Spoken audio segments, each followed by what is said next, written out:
Welcome to On the Brink with Andi Simon. I'm Andi, and as you know, my job is to get you off the brink. I think we've done this 400 plus times now, and each time I bring a guest on to share with you their wisdom, you walk away different. You come back with a whole different sense of what's important to you and how you've learned to transition to something that improves the way you're doing something. And it doesn't much matter what it is you're leading today. I bet you are concerned about the fast changing times and what are you going to keep or what are you going to change? I think Peter Drucker once said, in fast changing times, the past is no longer good for what you have to do in the future. That is true. But the past is what you know, and the future is what you're going to begin to create yourself. Because right now we're going through a period of great transformation. And I don't care whether it's a fourth industrial revolution or the changes in DE&I or the way in which you have to do your talent search. Times are changing. Enjoy it. You can't do much about it. So today I have a wonderful gentleman with us, and he and I were laughing because I'm not quite sure how he found us, but he's happy to be here, and I'm happy he's here too. And his name is Joe Davis. And Joe, thank you for being with me today. Thank you, Andy. And just mentioning 400 plus episodes, so this is quite an honor. I'm really pleased to be here. Well, and I don't think I mentioned that we're in the top 18, we're the 18th, I, we're the 18th of the top 100. I I mentioned, heard that too. I heard that too. I'm So I'm pretty double sure I said honored. I'm that like too. double honored. Let me Thank you. tell you about Joe. He was a managing director and senior partner at Boston Consulting Group for over 35 years. Very exciting. He was head of BCG North America, and he founded and chaired the BCG Center for Inclusion and Equity. It's very interesting as we talk to people about change. Everything that he's been related to or involved in has involved change, changing the organization, the people in it. It's very cool to begin to reflect on what we've done and what we see coming. He spent 2 years in BCG's Melbourne, Australia office, but he's not Australian, he's American. And then he moved to Washington, D.C. to co found and subsequently lead BCG's Washington office. And during that time, he created BCG's U.S. public sector practice. I think he and BCG got along for a long time. He served many roles: chair of BCG North America, BCG's operating committee, an executive committee, a regional chair. I'm really in awe and proud and very impressed at what Joe Davis brings to us today. But he's also finished a book. It's called The Generous Leader: 7 Ways to Give Yourself for Everyone Else's Gain, for everyone's gain. Forgive me for the little ad lib there. What we were talking about, though, is that leadership is all about we, not me. It's all about how you enable and develop others. I teach a leadership academy and have been for 8 years for one client and 7 years for another and 3 years for a third. And I like to watch as people become they realize that it's not what they do, it's how they help others do what they have to do. And it's much more collaborative than it is competitive. It's a really interesting model for how humans can build better together. Joe, thank you for joining me today.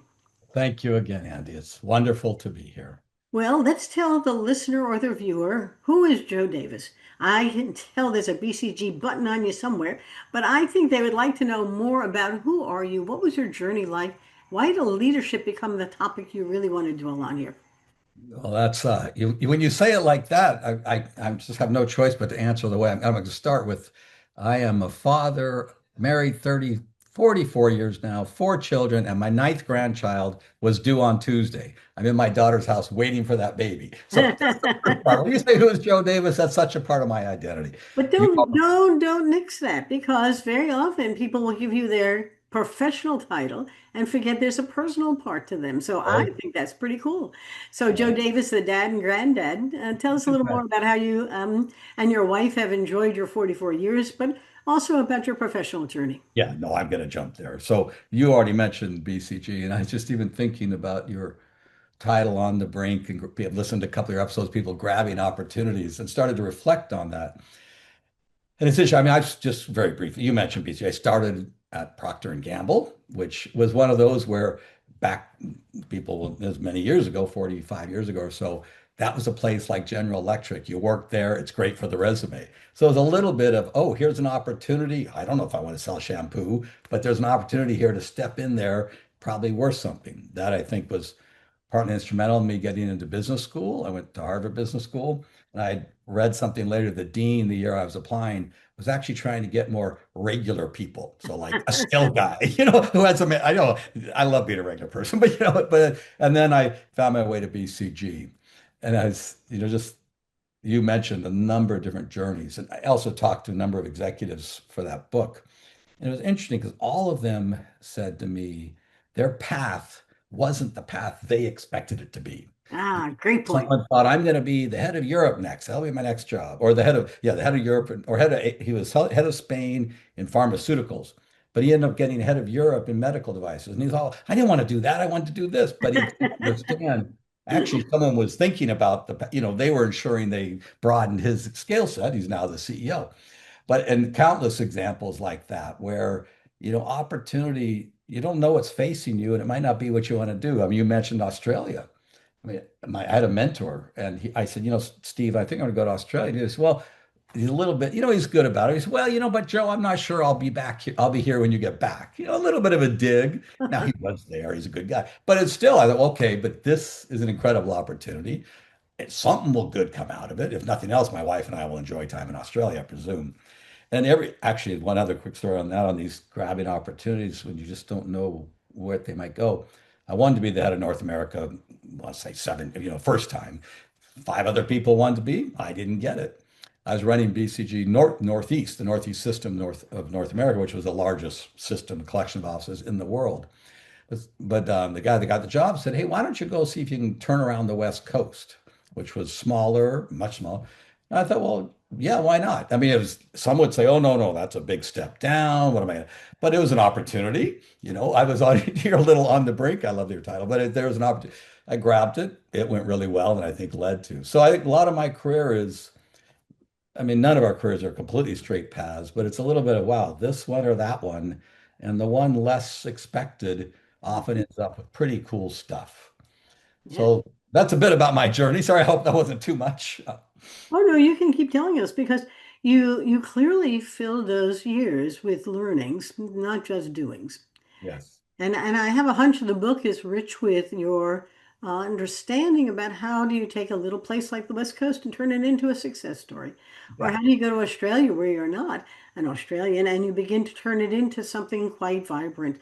Some of the stories that you can share that people can sort of ground who you are and what you did, not a title, but a really, what are the things that I did learn from and want to share some more?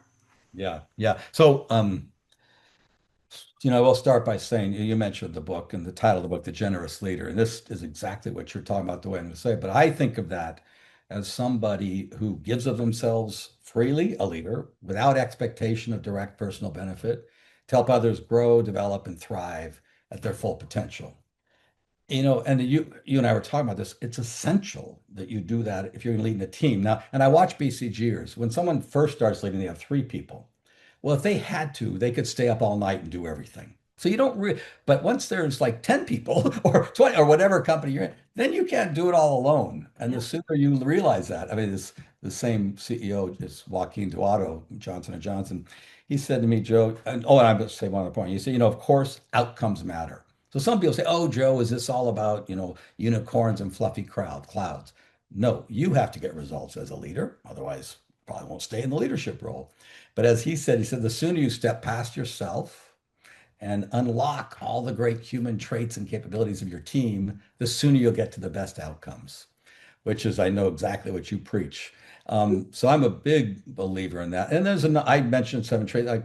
I'll just quickly and very quickly. I mean, one, talking about generous communication, really connecting personally and deeply with people. Two, generous listening, which is really listening to hear what the other person's saying. What do you know that I don't know? I mean, Alex Gorski, another executive, once said, I was at a conference, he was talking, he said, it's not, the leader's role isn't to have the best answer in the room.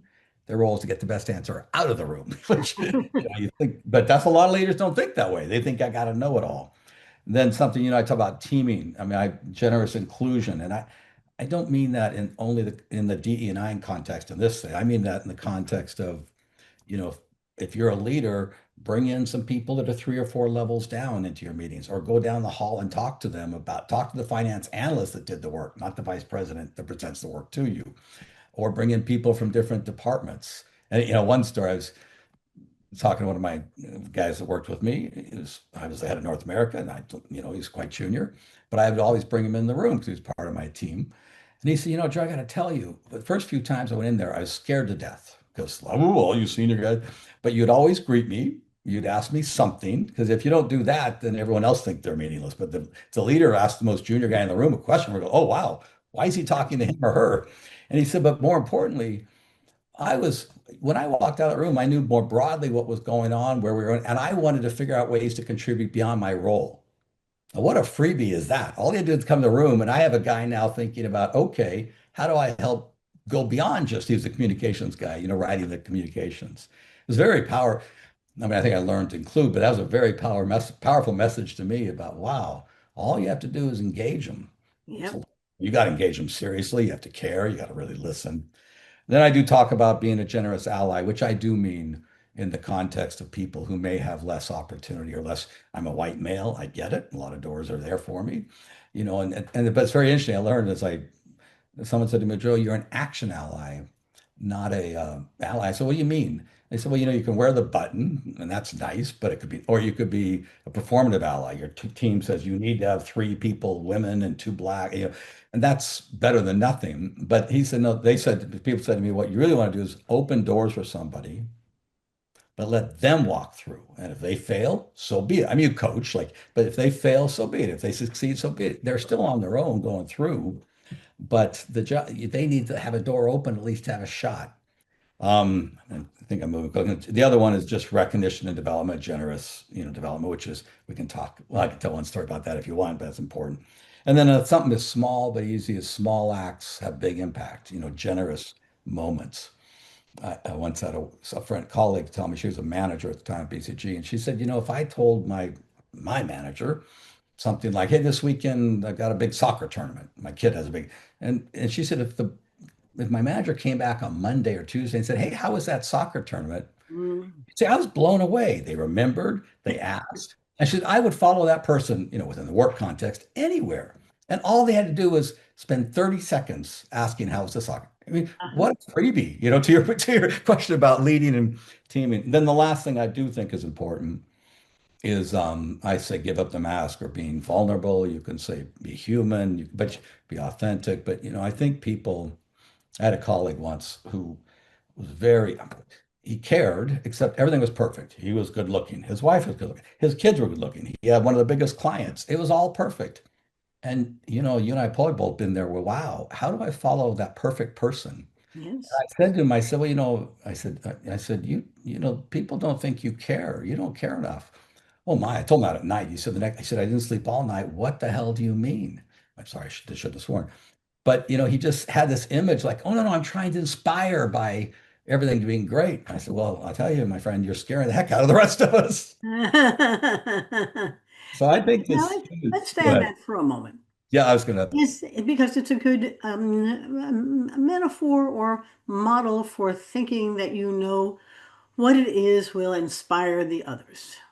Being a role model, being able to stand up and speak well in public, be good looking, wearing the right clothes in the right places.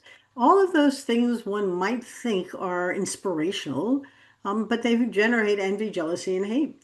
And now the other side are words like humility and kindness and caring and communication, real communication, and listening to know what it is that matters to the person who you're supposed to inspire.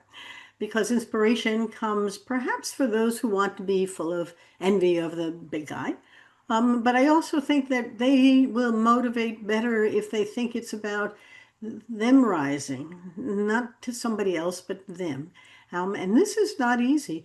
Are there some situations that you can recall, maybe not, that leadership style backfired? The kind of kindness and really, and I have one that went through my head as I just said this, that just it came back and it just destroyed the kind of team they were trying to make. or did something that taught you something about, well, that was a good idea that didn't work. Because sometimes ideas are good, but not necessarily right for the time. Anything to share?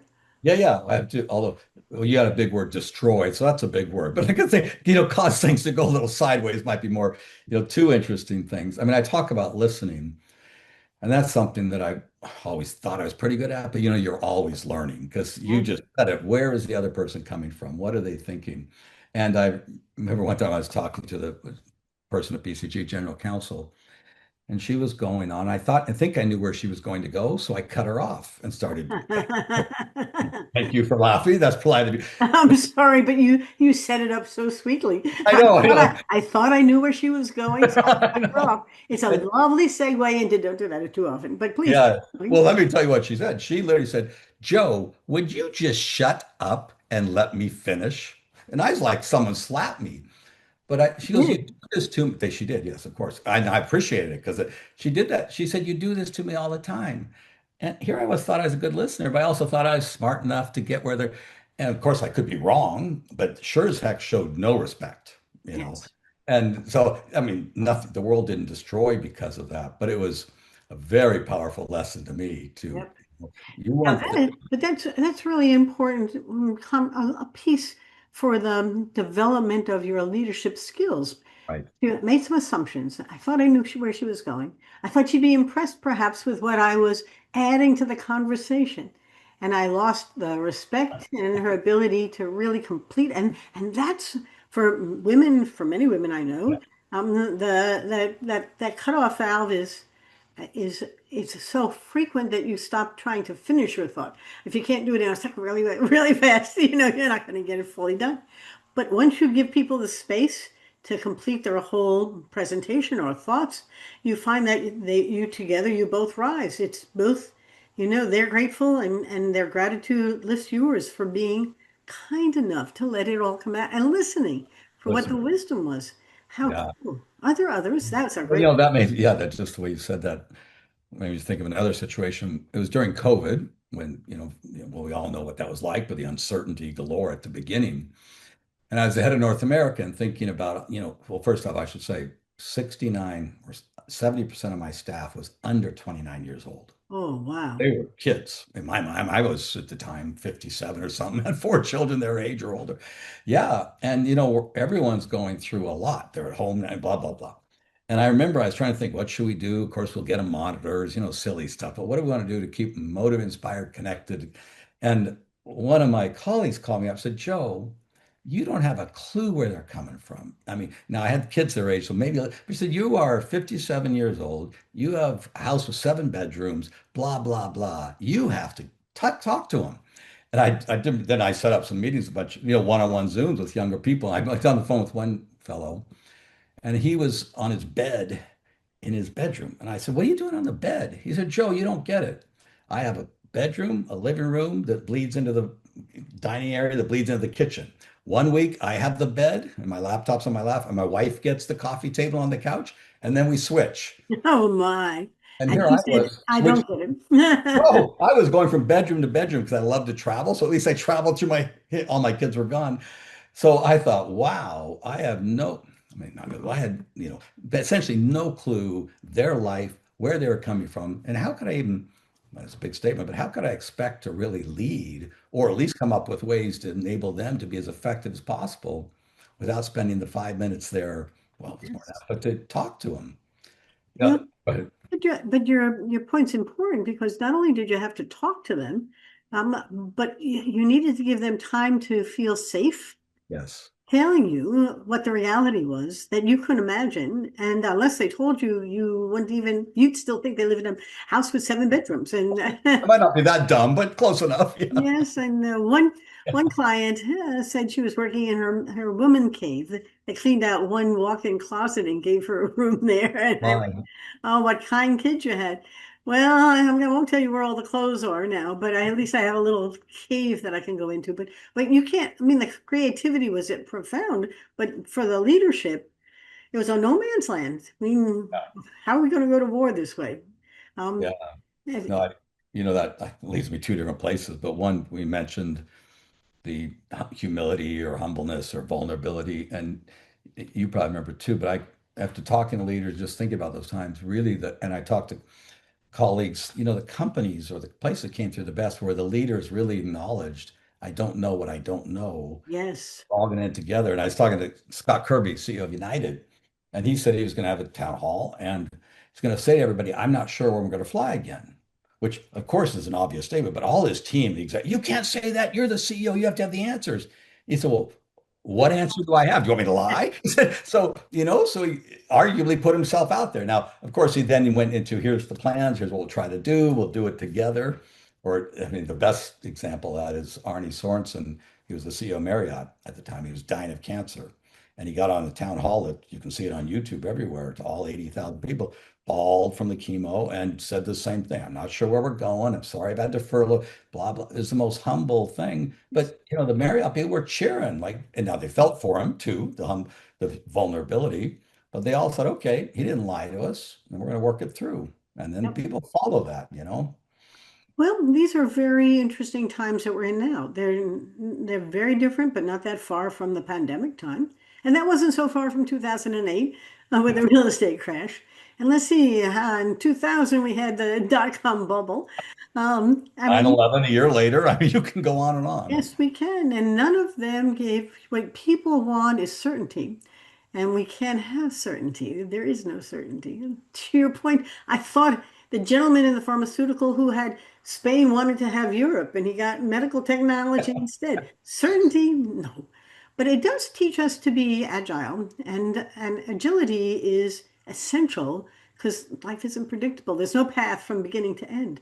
And we know there was a beginning, we know there'll be an end, but we don't have any idea what the doors are going to open. And your metaphor I use often, because if the door opens, walk through it. How do you know what's on the other side? Right, right. Now, Yeah. leadership, though, and followership with it, have a particular panache in our society. We're looking for good leaders.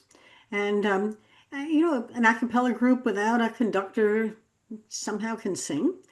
And a team, if I had one colleague who got sick, she got breast cancer, and she had an up and coming organization in the IT world, and they ran it really well for the 2 years while she was being treated and recovered. She came back and she said, the interesting part is they did so fine, so well, I wasn't sure what I was going to do.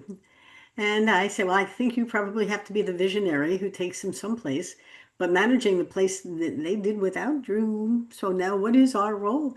What are your Yeah. thoughts about that today's fast changing times? How are we going to figure out where we're going when we don't know? It's not all that different. What are you seeing and hearing, and how does your book help Well, us? so yeah, I think actually the one thing you and I didn't just mention is technology is also underpinning all of this. Yes, And the change absolutely. is Yes, dramatic. I mean, I actually argue that leadership changed with the BlackBerry. I mean, you could be Jack Welch a yes, long time ago, or you could be, no offense to IBM, it's exceptional, the blue shirt, white suit, cog in the wheel. Those days are over, and the BlackBerry started it, and then 24, and then the cell phone, and social media has only increased anxiety, which is every bit of data in the world. So now people are looking to, they have no choice but to bring some of their human self to work, and they expect to see some of the human self out of you. And yep, so then we go to leadership. I love your story you just said, because actually that person did an exceptional job, I'm guessing, before she left because she trained them, she grew them, she gave them the confidence. She probably listened to them along the way that they knew how to yes, engage. She took their perspective. So, quite frankly, I would have said to her, yeah, be the visionary. That's the management side. But the other job to do is keep doing what you were doing, which is training and developing and building confidence yes. in your That's a people. good point. That I bet she did, and I bet she is. Because So that she must have. How did it work? I don't know. I agree with you because and I think that's our job to be able to leave, let the business keep flying and look for where we're going next and help pull it along while the business is done really well. It is and often when I'm working with emerging leaders, I hear stories like they call me all day and all night. I can't get anything done myself because at 10 o'clock at night I'm getting calls from my staff. Now I have some thoughts about it, but I have a hunch you have some perspective about time management, but also access to the boss and how do you take responsibility and accountability to make decisions so that you don't have to call the boss all the time. Your Yeah. thoughts? Yeah. Well, first off, I think the boss, that's part of their job. And, if they're really training, developing the people, the calls will only be the things they should be engaging in and not, but yeah, it's interesting. I do, when I got the head of North America, so what's it like?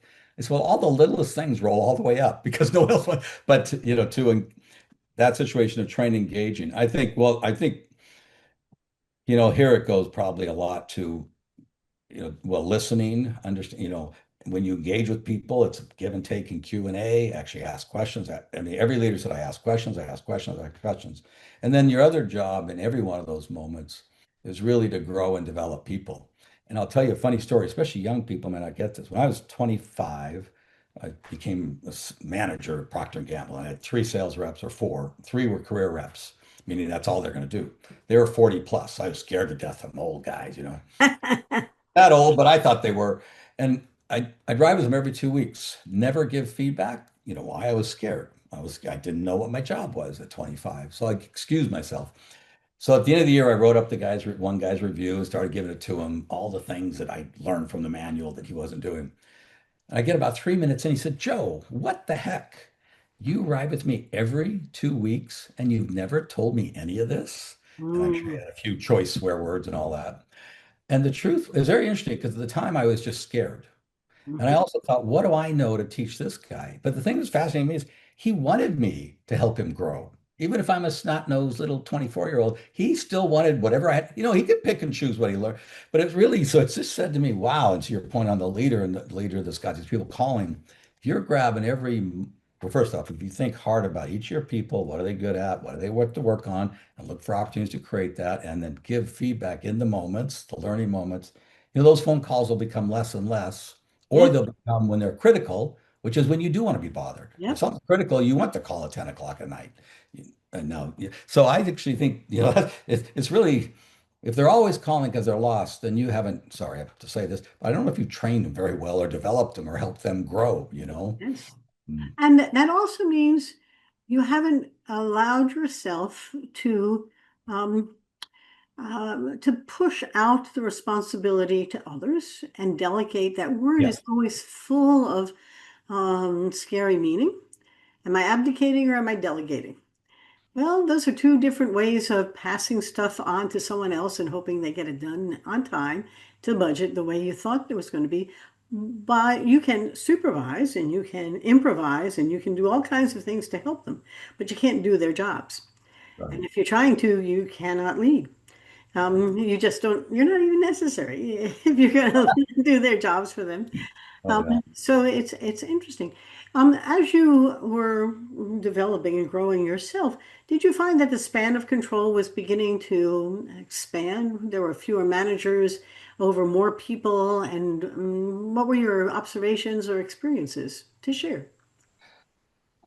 Well, okay, a couple things. I mean, of course, as time went on, I mean, eventually I led 7,000 people at BC North America. I didn't know all those people, but maybe I tried to.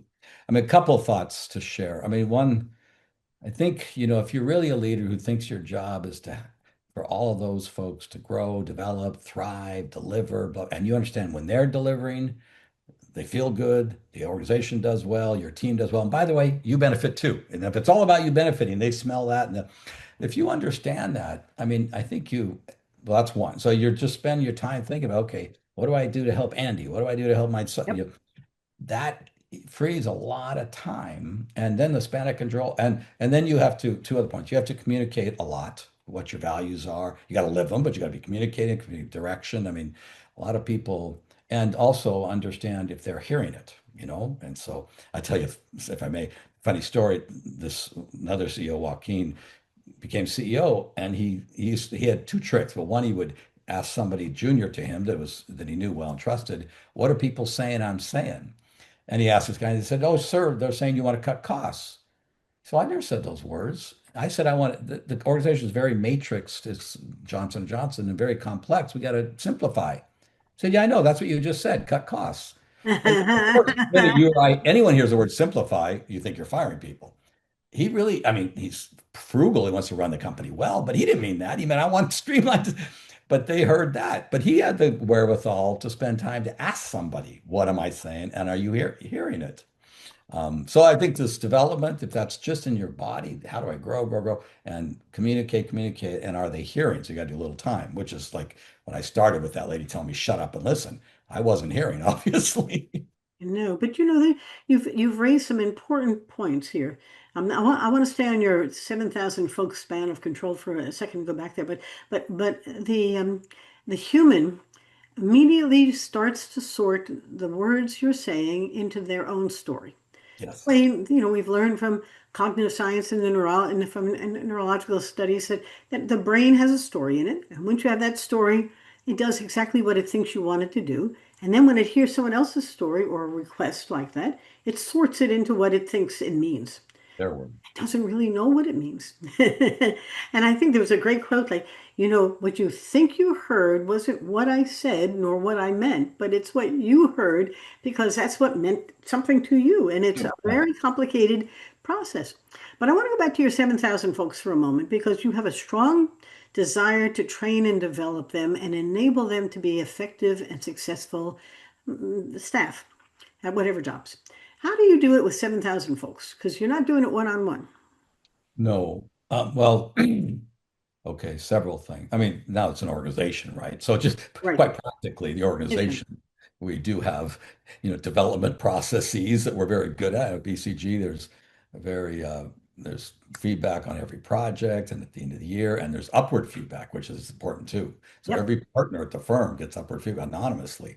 So you put in mechanisms, but even then, if I step back from that, it's got to be the values that you communicate more than once to your message, but those values, if you communicate them all over and over and over, BCG has 7 values, but respect for the individual, the client comes first.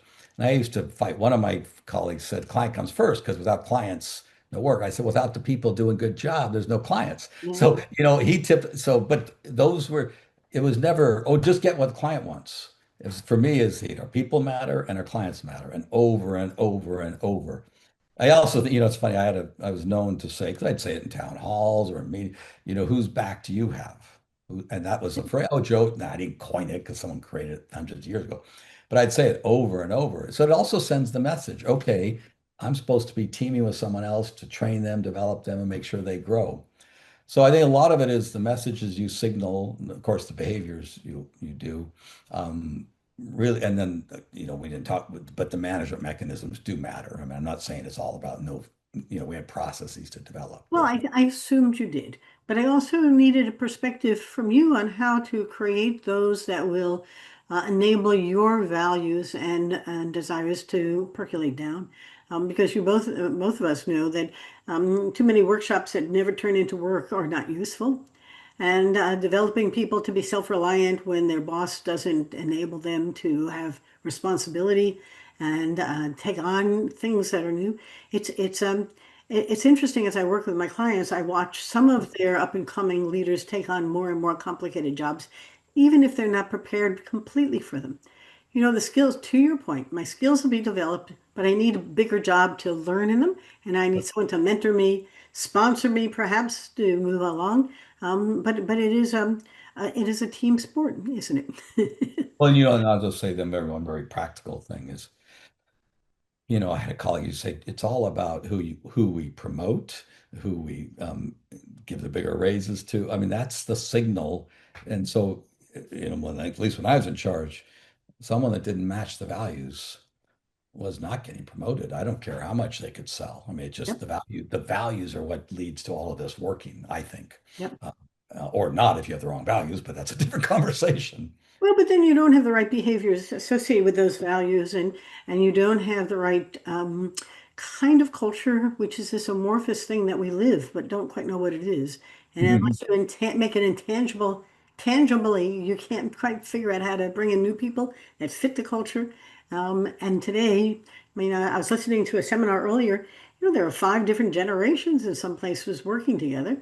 And the youngers are very different and they are much more heterogeneous and have lots more diversity of all kinds in there. And they speak different languages, do body language differently. And sometimes I like to get youngers to mentor elders so they can begin to get to know each other a little Right. bit better. Yep. We're just about ready to wrap us up. Are there two or three things you'd like the folks to remember? And I want to make sure we talk about the generous leader, 7 ways to give yourself for everyone's game. Just 1 minute more, but what would you like the listener or the viewer I to think remember? that since you're talking about really taking your leadership up to the next level, I would just say the most important thing, there's three, but I'm going to pick one right now, is ask and listen, and figure out where they're coming from as best you can. You don't have to understand but what's their perspective? Why is it their perspective? Over and over. I mean, every executive and I just think about, I mean, I used to have in my work the thing, engage the skeptics, uncover the no's. Yep. Because if you're trying to drive change, the noologists, rarely are they just blockers, maybe one out of 1,000. They know something you don't know, and you need to know it to whatever, get the best idea, move forward, solve. Right. So I just think this ask and listen, I would just really, and that takes humbleness. If you're arrogant, think you know all the answers, you can't do that. It takes a little vulnerability. Say, hey, I don't know what you're thinking. Can you tell me more? Well, I thought you knew everything. You're the boss. No, actually. So And that's what I would leave is this whole listen really generously, yep. trying to learn what they know that you don't. It's sometimes we only see things in hindsight, but it sounds like your hindsight has been the impetus for writing this book, The Generous Yeah. Leader. And it's a desire to have foresight for others so you can pay it forward so that they can learn and move themselves to places where they can help the whole organization or others, whether it's for profit or not for profit, really do better together. And Yeah. I admire one of my clients as an amazing enabler of others. And he's building, and I'm watching him build an extraordinary team of people to work in a very challenging not-for-profit environment, but they all come with great joy to come, and part of it is his inspiration without standing on a pedestal. If Yeah. anything, he puts them up on pedestals and celebrates their success, and the mind remembers what we celebrate. But this has been such fun. No, it's been great. Thank you. Where can I get the book? Well, you can get the book on Amazon, that's of course, and it's sometimes in airports, but on Amazon. And you also, I mean, I have a website, joedavis.com, or if anyone wants to connect with me, you can leave me a LinkedIn message. And believe it or not, I will respond unless you're sending me a note saying you want a job. I don't have LinkedIn, but I will respond and give you my email and we can engage. Well, with a grandbaby coming, maybe your daughter needs someone to help. Well, I know we're here. We're here. You're here, I know. It's been a pleasure, Joe. So, for all of you who come and listen, I can't tell you how much I enjoy sharing with you. And Joe Davis has come to share with you his lifelong learnings about how to lead, listen, hear, engage, enable, do really cool things. His values become very inspirational for you. As you're thinking about it, go leave him a message about something that you've taken away, and I will be sharing this as widely as I can, and he will as well. I want to thank you for supporting us. Remember my books, On the Brink, Fresh Lens to Take Your Business to New Heights. It was the impetus for our website, our podcast. Um, and it is just still selling really well. And you can go buy another copy, even the one I dictated myself. And then there's Rethink Smashing the Myths of Women in Business. And there are 11 women in there who did just that. They said, of course I can. And they became all kinds of success stories. And then Women Mean Business is my third book, came out in 2023. And it's about 102 women who each gave us 5 wisdoms so that you can do better. They are great leaders. And this is a book not about them, but about you.